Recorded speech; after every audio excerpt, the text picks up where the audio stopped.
Janisha Jackson, Ms. French. I'm signing it now, Your Honor. There was a glitch with the town. Oh, I'm sorry. Let me, I'll hold that a minute because they'll have to do fingerprints and everything. Just have a seat. Watch for the clerk. She'll call you up in just a minute. What about Autumn Payne? I'm ready on that one.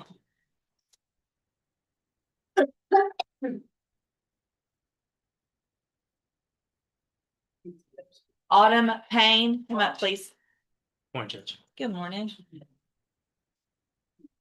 Lewis.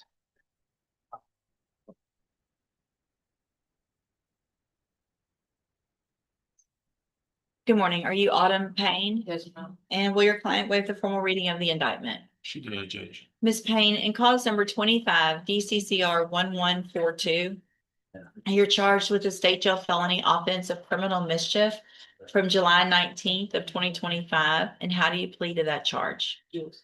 Are you pleading guilty freely and voluntarily? Yes. And are you pleading guilty because you actually did what they charged you with? Speak up, please. Yes, ma'am. I have here on the tablet some documents that have your signature on them that the state's marked as exhibit number 1. Before you signed these, did you go over them with Mr. Lewis? Do you fully understand them? And do you understand, if I follow the agreement that you've made with the district attorney, that you will be waiving or giving up any right to appeal? So you can't change your mind if I follow the agreement. Yes. And it looks like the agreement is for a 5-year deferred probation. There would be a $500 fine. There would be restitution ordered in the amount of $4,050, and you would be required to follow all of the rules and conditions of probation, including having no contact or communication at all with Anrith Scott. Do you understand? Do you also understand, if you're not a U.S. citizen, that a plea of guilty or no contest may result in your deportation, exclusion from admission to the country, or denial of naturalization under federal law? State tenders number 1. No objection, Judge. It's admitted. Is there any evidence that Ms. Payne is not competent? Okay. And based on the fact that it's a state jail and you have that restitution, is there any reason not to go forward with sentencing and waive that report? Not at all, Judge. In fact, I was gonna suggest that my records only show a 2021 arrest as a juvenile for UUMV, but other than that, no other criminal history. All right, so Ms. Payne, I'm going to find that you entered your plea of guilty freely and voluntarily. Find that you're mentally competent and you understand the nature and the consequences of your plea. I'm going to waive the pre-sentence report, find sufficient evidence to find you guilty. However, I'm going to follow the agreement that you made with the district attorney and defer all proceedings and place you on probation for 5 years.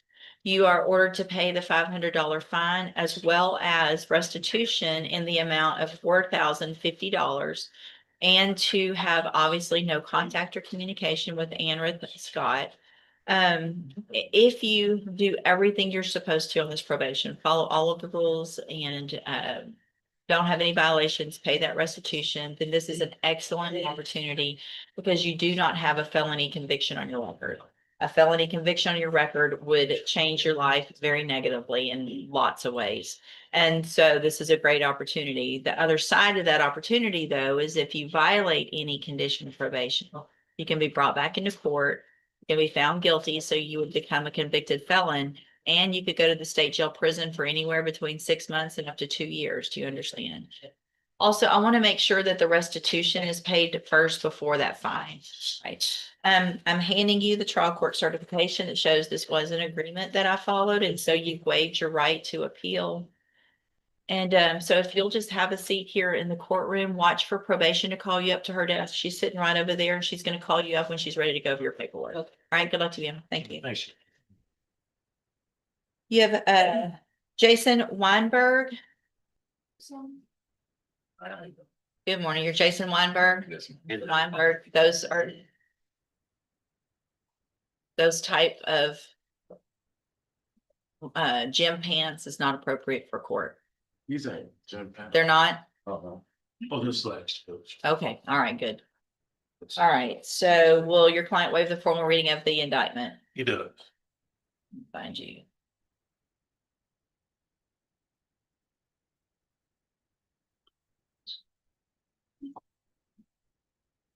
All right, Mr. Weinberg, in clause number 25, DCCR 1479, you're charged with a state jail felony offense of engaging in organized criminal activity, and that's from September 28th of 2025. And how do you plead to that charge? No. How do you plead to that charge? Guilty or not guilty? Sorry. Plead guilty. Are you pleading guilty freely and voluntarily? Yes, And are you pleading guilty because you actually did what they charged you with? yes, I have here on the tablet some documents that have your signature on them that the state's marked as exhibit number 1. Before you sign these, did you go over them with Mr. Lewis? yes, Do you fully understand? yes, And do you understand if I follow the agreement that you've made with the district attorney that you'll be waiving or giving up any right to appeal? And it looks like the agreement is for a 5-year deferred probation. There would be a $1,000 fine, and you would be required to follow all of the rules and conditions of probation, which would include having no contact or no communication with Corbin Rayleigh. Is it Alan? Should be Aiden, eight. Aiden Dickinson and Jaden Chandler. Do you understand? yes,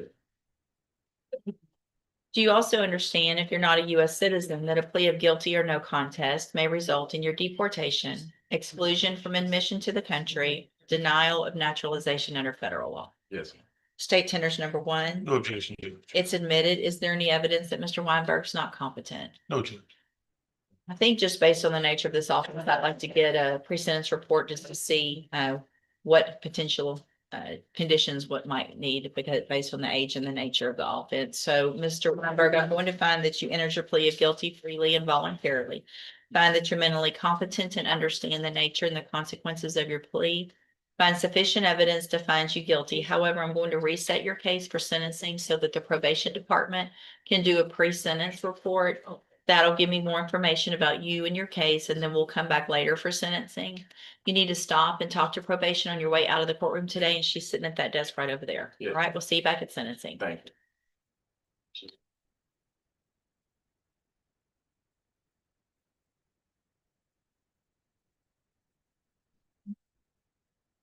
The Joshua Barlow. No paperwork on that.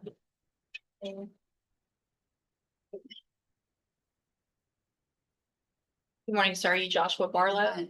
And this is a motion to revoke probation. It looks like Mr. Barlow is on probation for possession of a controlled substance penalty group 1. What is the announcement? Judge, Mr. Barlow did retain me to represent him over in Harris County in regards to the new law violation, and actually also partially the technicals. As part of that was about living or being in Harris County during that time of the offense. We were in court Thursday. There is a 911 recording that we will have probably either today or tomorrow. That is going to say a lot before it's about whether they're going to proceed with the case over there.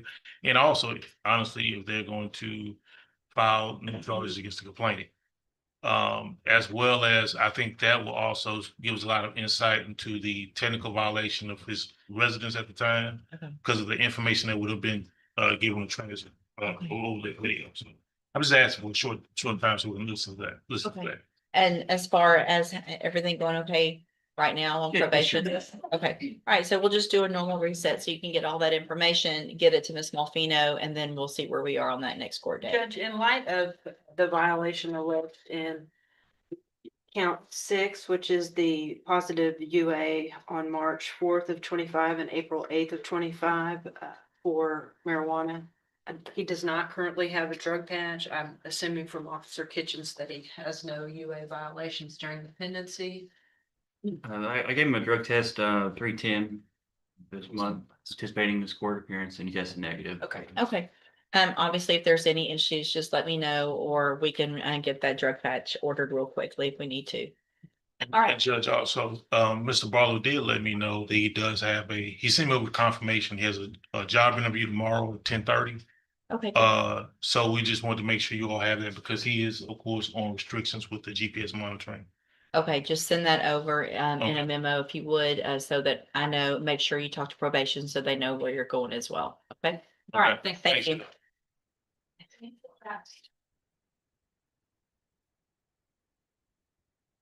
All right, sir, you're Corey Richardson.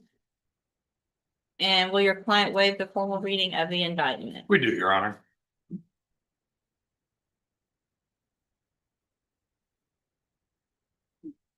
Mr. Richardson, and cause number 25 DCCR 0249, the state has elected to proceed on the lesser included offense of a Class A misdemeanor attempted solicitation of prostitution from November 21st of 2024, and how do you plead to that charge? Are you pleading guilty freely and voluntarily? And because you've done what they charged you with? Speak up. Yes. I have here on the tablet some documents that have your signature on them that the state has marked as exhibit number 1. Before you signed these, did you go over them with Mr. Crenshaw? Yes. Do you fully understand them? Yes. And do you understand, if I follow the agreement that you've made with the district attorney, that you'll be waiving or giving up any right to appeal? Yes. And it looks like the agreement is for a 2-year deferred probation. Is there a fine? I believe there is a $500 fine on I that. mean, it's up to the court, but I would think there would need to be a fine. If y'all want to agree to something, that's fine. If not, I would impose 500 for sure.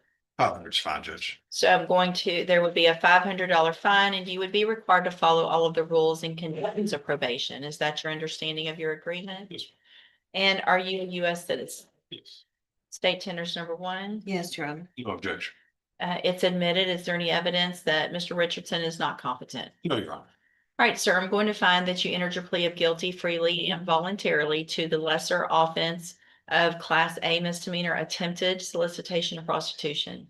Find that you entered that plea freely and voluntarily. Find that you're mentally competent and understand the nature and the consequences of your plea. Find sufficient evidence to find you guilty. However, I'm going to follow the agreement and defer all proceedings for a period of 2 years. You're ordered to pay the $500 fine and to follow all of the rules and conditions of probation. If you do all of that, this is an excellent opportunity because you don't have the conviction on your record. And at the end of the probation, if you're successful, the case would be dismissed. You'll never have the conviction. The other side of that, though, is if you violate any condition of probation, you can be brought back into court, found guilty of the offense, and be sent to the Jefferson County Jail for 1 year. Do you understand? Listen. I'm handing you the trial court certification that shows this was an agreement that I followed, and so you have waived your right to appeal. You need to have a seat here in the courtroom. Probation's going to call you up when she's ready to go over your paperwork. She's at that desk right over there, so watch for her to put it in. Okay, good luck to you, sir. Thank you. Thank you, Judge. Thank you, Miss. You're welcome. Last one.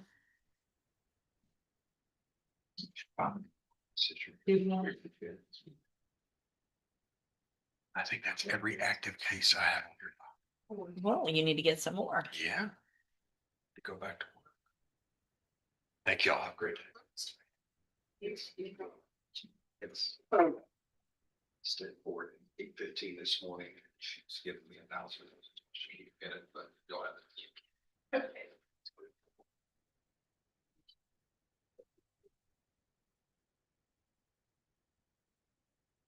Mr. Lewis on Janisha Jackson. Yeah.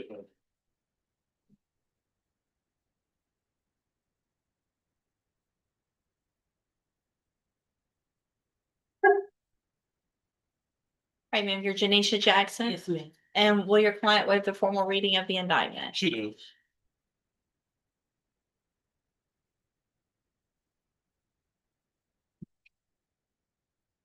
So did we start something and then not do it? Last on the 2nd? Were we here March 2nd? I show that I have a revised indictment already. I don't recall that. Okay. See if I made a note on it. Oh, we must have been, that's when I made the change to the heading. Yes. that's Okay. correct. So, Ms. Jackson, in cause number 25 DCCR 0903, you're charged with the state jail felony offense of abandoning or endangering a child from May 26th of 2025. And how do you plead to that charge? Guilty. Are you pleading guilty freely and voluntarily? Yes, ma'am. And are you pleading guilty because you did what they charged you Yes, with? ma'am. I have here on the tablet some documents that have your signature on them that the state has marked as exhibit number 1. Before you sign these, did you go over them with Mr. Lewis? Yes, ma'am. Do you fully understand them? Yes, ma'am. And do you understand, if I follow the agreement that you've made with the district attorney, that you will be waiving or giving up any right to appeal? Yes, ma'am. And it looks like the agreement that you've reached is for a 5-year deferred probation. There would be a $500 fine. You would be required to follow all of the rules and conditions of probation And also, there's part of the agreement is that you would not request early termination from probation. Is that your understanding? Yes, ma'am. Do you also understand if you're not a US citizen that a plea of guilty or no contest may result in your deportation, exclusion from admission to the country, or denial of naturalization under federal law? State tenders number one. No, thanks. It's admitted. Is there any evidence that Ms. Jackson is not competent? No. Right, ma'am, I'm going to find that you entered your plea of guilty freely and voluntarily. Find that you're mentally competent and understand the nature and the consequences of that plea. Find sufficient evidence to find you guilty. However, I'm going to reset your case. I'd like to get a pre-sentence report on it. That'll just give me more information about you and your case, and we'll come back later for sentencing. On your way out of the courtroom today, you need to stop and talk to probation. She's sitting at that desk right over there. And Yes. then we'll see you back at sentencing. Okay. All right, thank you. Thank Thanks, you, Judge. Lewis. Janisha Jackson walked into Judge Raquel West's courtroom facing a state jail felony charge, abandoning or endangering a child. The incident dates back to May 26th, 2025, and when the judge asked how she pleaded, the answer was simple and unambiguous. Guilty. No courtroom drama, no drawn-out trial. Jackson confirmed she understood the charges, that she reviewed the documents with her attorney, and that she was entering her plea freely and voluntarily. She acknowledged the truth at the core of this case. She did what they charged her with. The agreement reached with the district attorney calls for 5 years of deferred probation, a $500 fine, full compliance with all probation conditions, and notably, no request for early termination. Jackson will serve every day of that probation term as agreed. No shortcuts. But today wasn't the final chapter. Judge West reset the case to allow for a pre-sentence investigation report, a deeper look into Jackson's background, circumstances, and history before formal sentencing is handed down. The judge wants the full picture before making it official. What that report reveals could shape everything that comes next. What's already clear, though, is this. A child was endangered. A guilty plea is on the record. And the court is taking its time to ensure the sentence fits not just the crime, but the person standing before it. Deferred adjudication offers a second chance, but it demands accountability every single step of the way. Miss one condition, and that second chance disappears fast. For Janisha Jackson, the clock hasn't started yet, but the weight of this moment already has. If you found this case as eye-opening as we did, hit that like button, drop your thoughts in the comments, and subscribe for more real courtroom breakdowns, because justice never gets old.